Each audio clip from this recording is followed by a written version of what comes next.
Crémilia. Par Zeus et par tous les dieux, qu'elle fasse ce métier que de servir un fou. Si on lui donne de bons conseils qu'il n'a pas en tête de les suivre, il faut que l'esclave en souffre. Car bien que l'esclave soit né maître de son corps, le sort en laisse la disposition non pas à lui, mais à celui qui l'achète. Eh bien, soit, mais que la pauvre Carré a sujet de se plaindre d'Apollon. Sa maîtresse est allée consulter ce dieu, et en est revenue beaucoup plus folle qu'elle n'était. De sorte que la voilà qui se laisse conduire par un aveugle et fait tout le contraire de ce qu'elle devrait faire, tout le contraire de ce qui serait normal. Car il nous semble que c'est à nous qui nous voyons clair de conduire l'aveugle, alors que Crémilia le suit et force Carré d'en faire autant.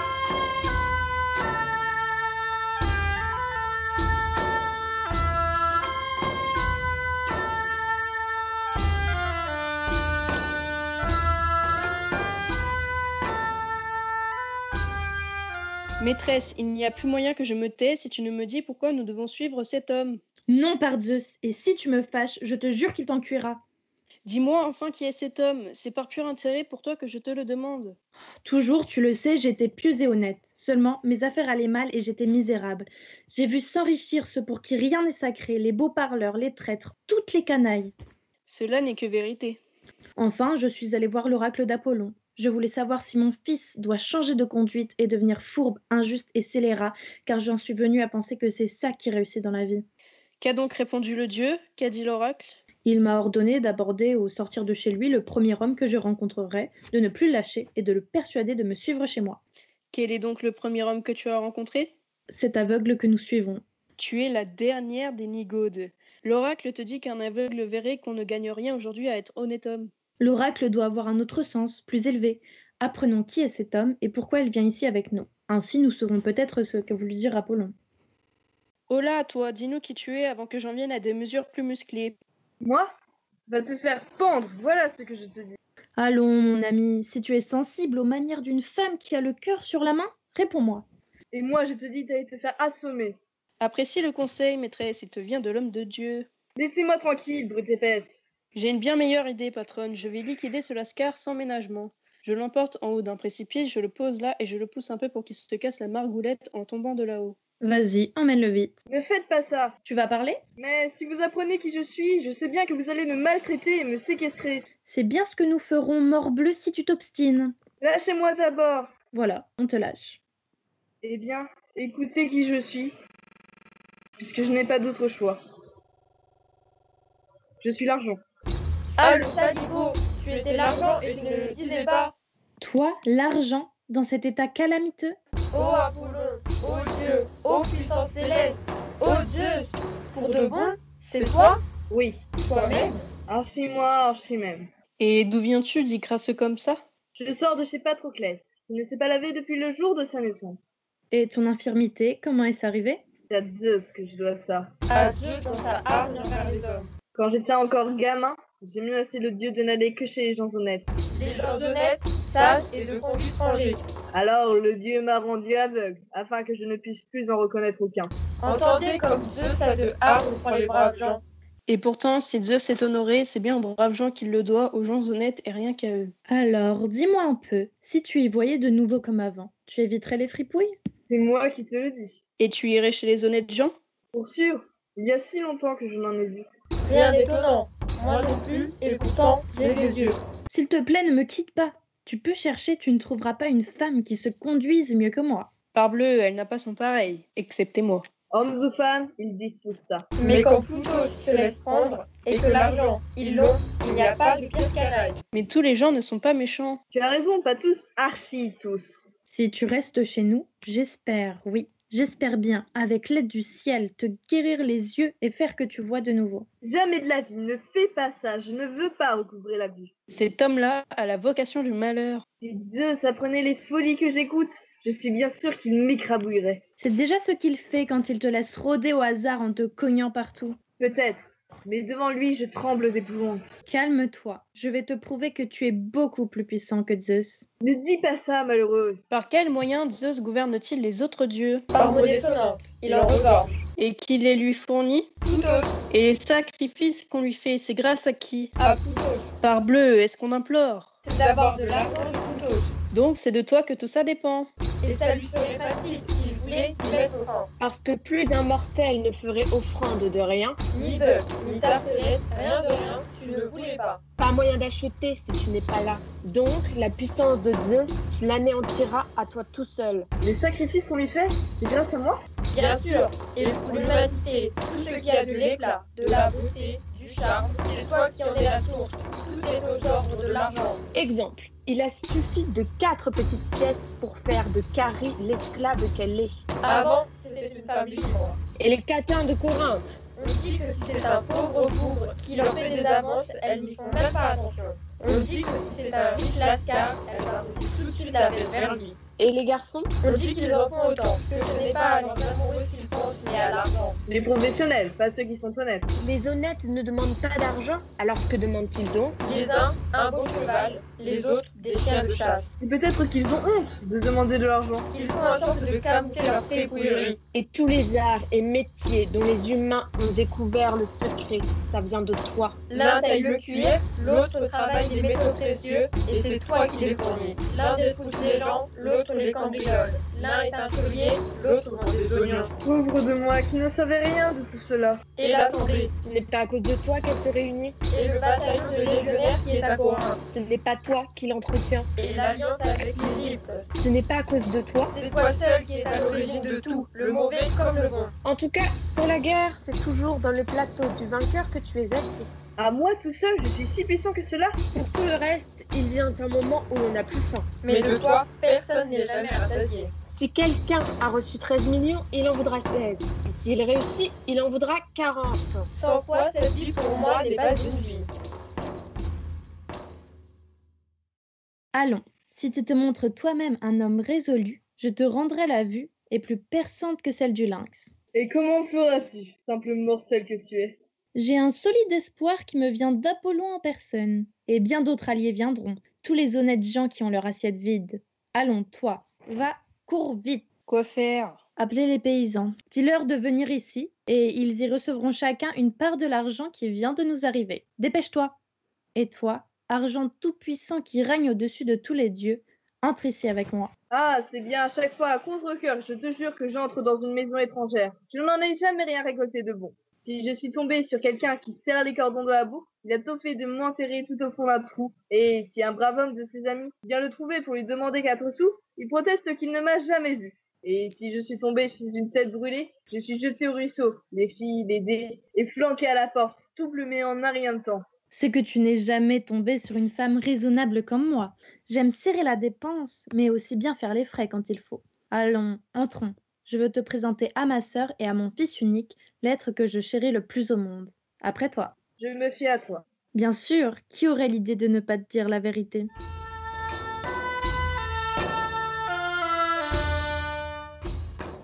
Oh, vous qui tant de fois vous êtes régalés du même ragoût que ma patronne. Vous, ses amis, vous, gens de son village, acharnés travailleurs. Faites vite, il nous faut votre présence et votre appui. On a guère de force, on est plus jeunes. Et toi, tu prétends nous faire cavaler. Et sans nous dire pourquoi, ta patronne nous a convoqués. C'est toi qui n'écoutes pas. Ma patronne assure que vous allez tous couler des jours délicieux. Fini la vie ratatinée et morose. Qu'est-ce que c'est que cette affaire-là? Elle vient de rappliquer avec un vieux bonhomme, crasseux, croulant et denté, et je crois bien qu'il est aussi galeux. Elle coule sous l'or, la vieille carcasse qui vient d'arriver. Allons, du calme, mes amis. C'est l'argent que ma maîtresse a ramené avec elle. Elle va vous rendre bien riche. Pour de bon, c'est possible. À nous l'argent? Toi, le yogi, son ami, attends ici, Crémilia, elle va venir. Et vous autres, suivez-moi. Allons chipper de la viande et du pain. Qu'est-ce que c'est que cette histoire? Par quel moyen est-elle devenue si riche et si vite? Je n'arrive pas à le croire. Mais ce qui me trouble le plus, c'est cette manie qu'elle a d'aller chercher ses amis quand la chance lui sourit. Ce n'est pas comme cela qu'on se comporte chez nous. Le yoga, mon ami? C'est donc vrai?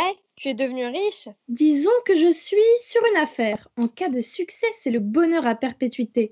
Mais en cas d'échec, c'est le lessivage intégral. Elle sent le pourri ta marchandise. Tu l'as volée? Tu as volé l'or dans le trésor du dieu? Apollon m'en est témoin? Non, je n'ai pas fait ça. Devant le profit, personne ne résiste. Et si ce n'est pas un larcin, c'est quoi? Un vol à main armée? Tu es mûr pour la maison des fous. Parlons net. Tu as fait main basse sur de grosses sommes. Mais non, imbécile, j'ai l'argent. Quel argent? Le dieu argent lui-même. Où? Chez moi? Tu dis la vérité? Oui, le ciel m'en soit témoin. Et tu n'envoies pas ton invité chez nous faire la tournée de tes amis. Les choses n'en sont pas à ce point-là. Pas au point de partager. Il faut d'abord nous débrouiller pour qu'il y voie. Parce que, pour de bon, il est aveugle. Tu aurais dû faire venir un médecin. Tu en connais un, toi, de médecin en ville à présent? Point d'honoraire, point de médecin. Mais il reste mon plan. Lui faire passer la nuit dans le sanctuaire d'Asclépios. C'est le mieux. Et de loin. Alors dépêche-toi, vas-y, et que ça saute. J'y vais. Sacrilège, impie, avorton humain, gueuse, où donc fuyez-vous? Pourquoi? Atroce mégère, je vais vous écraser atrocement, car le forfait que vous osez est intolérable. Et jamais, non jamais, homme ni Dieu n'en a commis de si énorme. C'en est fait de vos plis. Qui es-tu? Une furie échappée d'une tragédie, il y a quelque chose d'égaré dans son regard. Pour qui me prenez-vous? Pour une gargotière. Sans ça, tu ne braillerais pas si fort contre nous qui ne t'avons rien fait. Vraiment? Et prétendre me chasser de tous les horizons n'est pas me traiter de la façon la plus noire? Qui es-tu? C'est la dèche qui depuis tant d'années vit en votre logis. Par Apollon, divinité céleste, où se sauver? N'aie pas peur. Par son seul pouvoir, notre Dieu mettrait en déroute toutes les manigances de cette carogne. Prenez garde, pourriture. Vous me portez grand tort d'essayer de rendre la vue à l'argent. Quel tort te faisons-nous si nous répandons le bien parmi tous les hommes? Eh bien, je consens à discuter avec vous sur ce terrain. Je démontrerai que je suis la source de tout ce qui vous arrive de bon. Je démontrerai que c'est moi qui vous fais vivre. Et alors, quelle peine sera requise contre toi si tu perds? Celle que tu voudras. Mais la même chose se retournera contre vous si vous êtes battus. Préparez-vous à plaider en habile Jean. Trouvez de quoi lui opposer une contradiction victorieuse. Ne flanchez pas, ne lui offrez aucune prise. C'est facile. Si l'argent y voit clair, s'il cesse de vagabonder au hasard, il ira chez les braves gens pour ne plus les quitter. Il fuira les coquins et les impies. Grâce à lui, tout le monde sera honnête et bien argenté et respectueux des choses sacrées. Voilà ce qu'elles ont imaginé pour les hommes. Qui dit mieux? Eh bien, pour tomber dans le panneau des inepties, vous n'avez pas votre pareil, mes commères. Écoutez ça. Si l'argent y voit de nouveau et se partage de façon équitable, qui consentira à battre l'enclume pour votre service? Qui voudra construire des bateaux? Qui acceptera de devenir tailleur, cordonnier, blanchisseur, tanneur? Avec notre argent, nous achèterons des serviteurs. Et qui sera vendeur? Quelques marchands d'esclaves venus de Thessalie.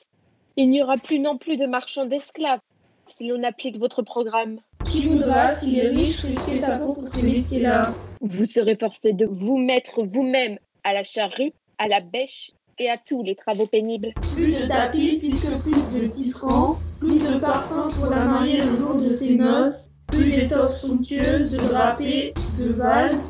La belle avance peut avoir de l'argent si vous êtes privé de tout le reste. C'est moi qui vous procure tout ce dont vous avez besoin, car c'est moi qui force les artisans par le besoin à se chercher un gagne-pain. Toi, en plus d'enfants et de vieillards sous-alimentés, voilà ce que tu produis. Écoute. De ton refrain tu nous harcèles. Tu vas avoir faim, lève-toi. Pour tout vêtement, une guenille. Pour lit, une paillasse habitée de punaises. Au lieu de pain, des couches de guimauve. Le voilà, l'étalage des bonheurs dont les hommes te sont redevables. Ce n'est pas la dèche que vous décrivez, c'est la clochardise. N'êtes-vous pas deux sœurs étroitement liées? La clochardise, c'est vivre sans avoir rien à soi. La vie du pauvre est faite d'épargne, de labeur, sans superflu, mais ne manquant pas du nécessaire. Le beau paradis que tu nous dépeins là. Trimer toute une vie pour ne pas laisser de quoi se faire enterrer. Je rends les hommes meilleurs, d'esprit et de corps.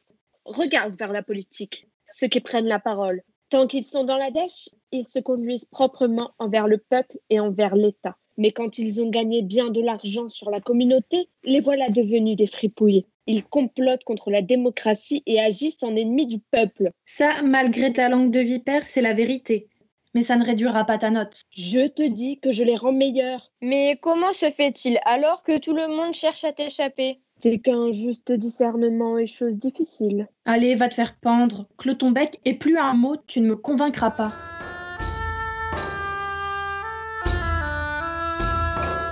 La gueuse a filé. Les deux autres, à toute vitesse, emmènent leur dieu passer la nuit dans le sanctuaire d'Asclépios. Tic-tac, tic-tac, le temps passe. Tic-tac, tic-tac, le jour se lasse.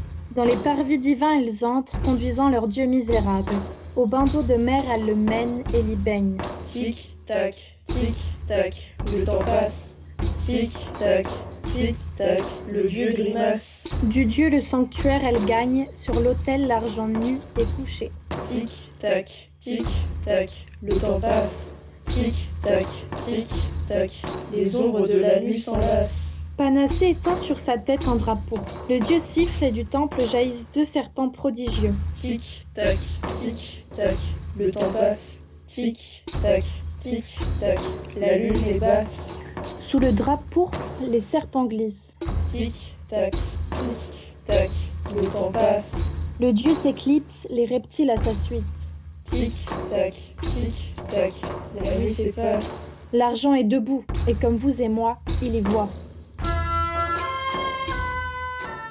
Oui, au soleil d'abord, j'adresse mes hommages. Et à tout le terroir des enfants d'Athènes qui m'ont ouvert leurs bras, je rougis de ma conduite. Ah, et quels hommes j'étais à coquiner sans m'en douter. Et ceux qui étaient dignes de m'avoir chez eux, je les fuyais dans mon ignorance. Ah, malheureux que j'étais. Mais me voici changé du tout au tout. Et je montrerai désormais à tous les hommes que c'est sans le vouloir que je servais les méchants. Mais fichez-moi la paix, allez au diable! Oh, quelle plaie, les amis qui surgissent tout à coup avec la bonne fortune! Pas un type qui m'ait épargné ses salutations et ses bons sentiments. Allons, mon cher, entrons nous mettre à l'abri des importuns. Carrie, garde la porte. Je veux voir le dieu. Qui es-tu? Une femme qui naguère avait bien de la misère et aujourd'hui a bien du bonheur. Pour sûr, tu fais partie des honnêtes gens, ça se voit. Parfaitement. Et alors, tu désires? Je suis venue trouver le dieu parce que je lui dois beaucoup. Je tenais de mon défunt mari une fortune rondelette. Je l'employais à secourir ceux de mes amis qui étaient dans le besoin. Et bien sûr, tu as eu vite fait de te retrouver à court. Exactement, et j'espérais que ceux qui, dans le besoin, avaient profité de ma générosité se montreraient de vrais amis sur qui compter à mon tour. Mais ils m'évitaient et faisaient mine de ne plus me connaître. Et même, ils ricanaient à tes dépens, j'en mettrais ma main au feu. Exactement, mais à présent c'est changé, et voilà pourquoi je suis venue voir le dieu, pour lui faire mes dévotions, parce qu'il est juste. Hélas, misère de moi, j'ai tout perdu. Oh là là. Cette coupe que lui offre à guider le destin est pour lui trop forte en alcool. Quel désastre a bien pu survenir à cet homme-là? J'ai perdu tout ce que j'avais dans ma maison à cause de ce fichu dieu. Ah, je jure qu'il redeviendra aveugle, comme avant, si je trouve encore des juges dans Athènes. Je crois que je vois à peu près de quoi il retourne. C'est un homme pour qui tout va mal. Mais qui est l'homme en cochon. Alors sacre-bleu, c'est bien fait s'il vous y est. Où est-il celui qui hier encore s'engageait à nous rendre tous riches? La vue lui était rendue. Ce qu'il a fait, c'est bien plutôt d'en ratiboiser quelques-uns. Et à qui a-t-il fait ça? À moi, je vous parle. Tu faisais donc partie des gredins et des bandits? Mais non, c'est vous qui ne sentez pas bon. Je suis sûre que vous avez mon argent. Bonne mère, quelle brute cet intrus, ce mouchard! Il est atteint de fringale, c'est évident. Toi, va-t'en sur la place. Il faut qu'on te passe à la question sur la route pour te faire avouer tes fautes. C'est toi qui vas te faire caresser. Tous les Grecs seront endettés auprès du dieu s'ils cassent les reins à ces sales mouchards. Maudit sois-tu, toi qui te mets de me narguer. D'ailleurs, d'où te vient ce vêtement? Hier encore, je te voyais vêtu d'une minable souquenille. Cause toujours. Ce n'est pas là un outrage caractérisé? Vous raillez, mais vous n'avez toujours pas dit ce que vous fabriquiez ici. Ce n'est rien de bon, j'en suis certain. Rien de bon pour ta peau, en tout cas, sois-en sûr. Je vois. C'est à mes frais que vous allez dîner ce soir, sacre bleu. Ah, s'il pouvait crever! Et le ventre vide. Sacré gaffe. Il y a, dans cette maison, un énorme stock de poissons frits et de viande rôtie. Tu renies quelque chose. L'air du temps, sans doute. Quel crève-cœur de voir l'homme de bien que je suis se faire traiter de la sorte. Moi, qui suis tout dévoué à la patrie. Toi, dévoué à la patrie? Toi, un homme de bien? Plus que nul autre. Eh bien, réponds-moi alors. Tu travailles la terre? Je ne suis pas si fou. Pour qui me prends-tu? Tu es commerçant? Oui, ou du moins, ça me sert de paravent à l'occasion. As-tu appris un métier? Non. Pourquoi faire? Comment vivais-tu? Et de quoi sans rien faire? Je suis inspecteur-contrôleur pour les affaires de l'État et des particuliers, sans exception. Sans exception, mon œil. Toi? Et qu'est-ce qui te prend de te mêler de ça? Je ne fais que servir ma patrie, espèce d'imbécile, autant qu'il en est de mon pouvoir. C'est lui rendre service de fourrer ton gros nez partout? J'agis pour la sauvegarde des lois établies. N'y a-t-il pas de juge pour cela? Si, mais à qui le soin de penser accusation? À tout venant. C'est moi qui viens. Justement, c'est moi. C'est ainsi que les affaires de l'État sont de mon ressort. C'est que tu t'arroges des droits sur les affaires d'autrui pour te nourrir. Je quitte la place. Vous êtes plus fort que moi. Mais si je trouve quelqu'un pour me donner la main avant demain, je ferai expier votre Dieu, qui sape à lui seul toutes les assises de la démocratie. C'est ça. Va donc au banc public. Quand tu le seras, prends la tête de la file et chauffe-toi. C'est la place que l'honnête femme occupait naguère. Rien qu'à te voir, le patron te jettera dehors en te traînant par les roupettes. Maintenant, entrons, venez tous, allons voir le Dieu.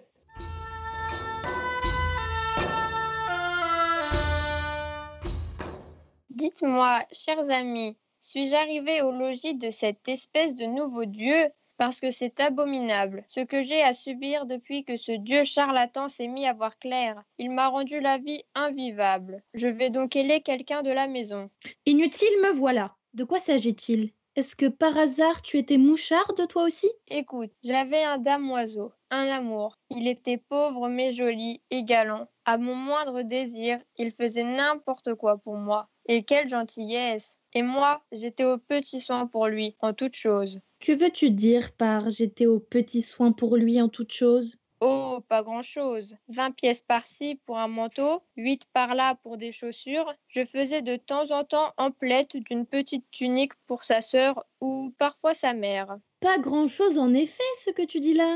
Et c'était par amour pour moi, de façon à penser à moi en portant mon manteau. Par ma foi, un amour pareil, on n'a jamais vu ça. Mais aujourd'hui, le vaurien n'est plus dans les mêmes sentiments. Je lui ai fait envoyer une tarte avec un billet disant que je viendrai vers le soir. Il m'a renvoyé le tout accompagné de ceci. Tout passe, il est loin le temps des prouesses. C'est clair, maintenant qu'il est riche, il n'aime plus le ragoût. Avant ça, la dèche le faisait se régaler de n'importe quoi. Et tous les jours que Dieu fait, il venait à ma porte parce qu'il brûlait d'entendre ma douce voix. Ou plutôt de récolter quelque chose. Et s'il me voyait triste, il me donnait de petits noms. Ma poulette, ma tourterelle. Après quoi, il l'entreprenait pour une paire de chaussures. Il disait que mes mains étaient les plus belles du monde. Surtout quand ça lui donnait 20 pièces. Il disait que ma personne fleurait bon et suave. Et elle lui servait du vin d'île, évidemment. Il disait que mon regard était si tendre, si profond, si beau. Pas embaucher l'animal pour liquider les provisions d'une vieille île comme à de gauche. Il disait vouloir ne jamais me quitter, et ce, jusqu'à mon dernier souffle. On dirait qu'il pense aujourd'hui qu'elle l'a rendu. Mais voici justement le jeune homme dont je me plains. Alors, je vous prie de m'excuser, j'ai affaire là-dedans et... Ne m'abandonnez pas, j'ai besoin d'un témoin. Antique objet de mes amours, comme te voilà chenu, ça s'est fait bien vite.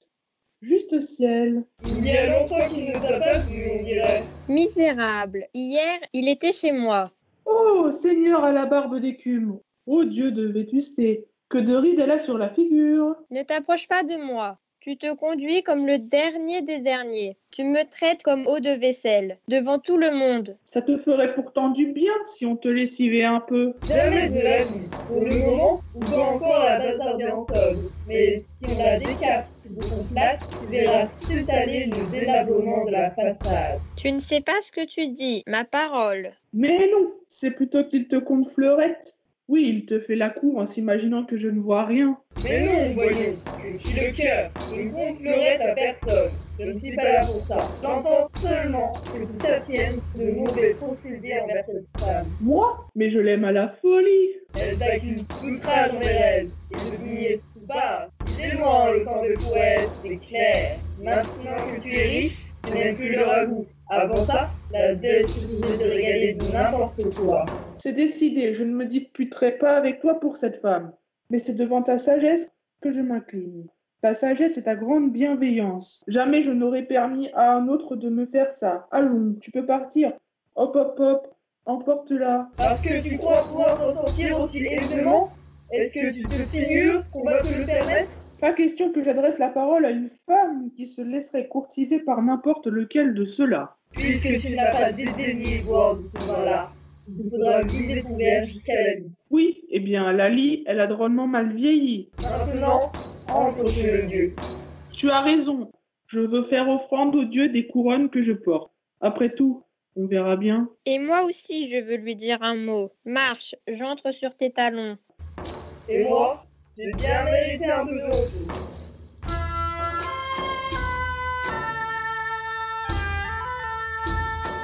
Hé, Carrie, c'est à toi que je veux parler. Carrie. Carrie. Carrie. Carrie. Dis donc, mon bonhomme, c'est toi qui cries si fort devant ma porte? Fais-moi venir ta patronne. Vite, galope. Elle, puis son mari, et puis ses enfants, ses domestiques, son chien, toi et son cochon. On peut savoir pourquoi toute cette agitation? C'est Zeus, Ribaude. C'est Zeus qui veut faire de vous une grande fricassée et vous engloutir tout au fin fond des abîmes. Un pareil messager de malheur. Chez nous, on lui coupe la langue. Mais pourquoi Zeus a-t-il de si noirs desseins contre nous? Parce que vous avez commis le pire des crimes. À la minute où l'argent s'est mis à voir clair, les offrandes ont cessé. Plus d'enfants, plus de galettes, plus de sacrifices, plus rien pour nous autres pauvres dieux. Que veux-tu que je te dise? Vous vous occupiez trop mal de nous. Les autres dieux, je t'avoue que je m'en moque un peu. Mais moi, avant, j'avais toutes sortes de bonnes choses chez la cabaretière et à toute heure. Des l'aube, du raisiné, du miel, des figues.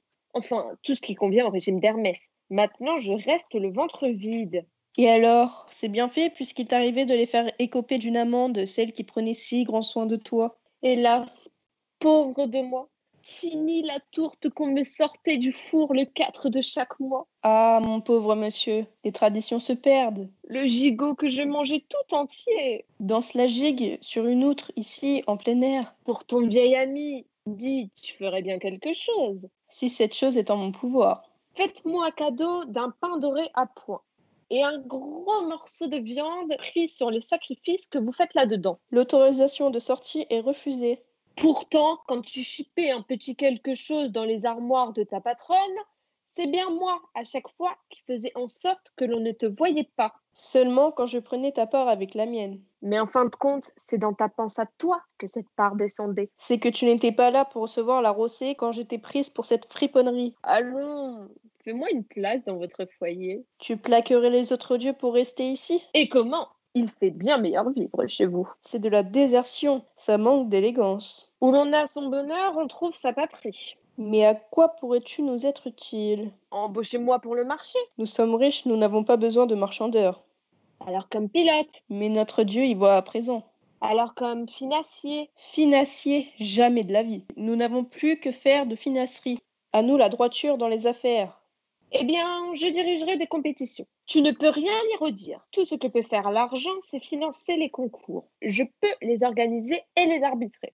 Ce qu'il fait bon avoir plusieurs cordes à son arc, n'est-ce pas? Allez, va, tu as trouvé ta petite pitance. C'est vrai, je peux rentrer? Oui, et va toi-même au puits rincer les tripes pour donner tout de suite bonne impression de tes services. Attends! Pourrais-tu m'indiquer où est Crémilia? Que veux-tu, prêtresse? Et comment vas-tu? Mal, sans aucun doute. Depuis que l'argent s'est mis à voir clair, c'est famine pour nous. Nous sommes mortes. Plus rien pour nous caler l'estomac. Pauvre prêtresse de Zeus, plus personne ne croit devoir offrir de sacrifices. Mais pour quelle raison, dis-moi, les citoyens d'Athènes ont-ils déserté les temples? Parce qu'ils ont tous de l'argent. Avant, quand ils n'avaient rien, il y en avait toujours un pour faire un sacrifice d'action de grâce. Un marchand reconnaissant au Dieu d'être rentré sain et sauf. Un condamné acquitté venait toujours remercier d'au moins quelques friandises. Quelqu'un voulant se ménager la faveur du ciel. À présent, plus un sacrifice, plus rien. Personne ne met plus le pied chez nous. Ne t'en fais pas, tout ira très bien, avec la grâce du Dieu. Le vrai Dieu sauveur est ici, dans la maison de ma maîtresse. Il n'a eu besoin de personne pour venir. Veux-tu le servir? Dans ces conditions, je décide d'envoyer bouler le Zeus pour fixer ici mon domicile. J'entends ma maîtresse. Tu pourras lui faire part de ton allégeance si spontanée. Carrie, nous allons introniser le dieu à l'instant. Mais qui est-ce? Une prêtresse, maîtresse. Et justement, je voulais... Une prêtresse?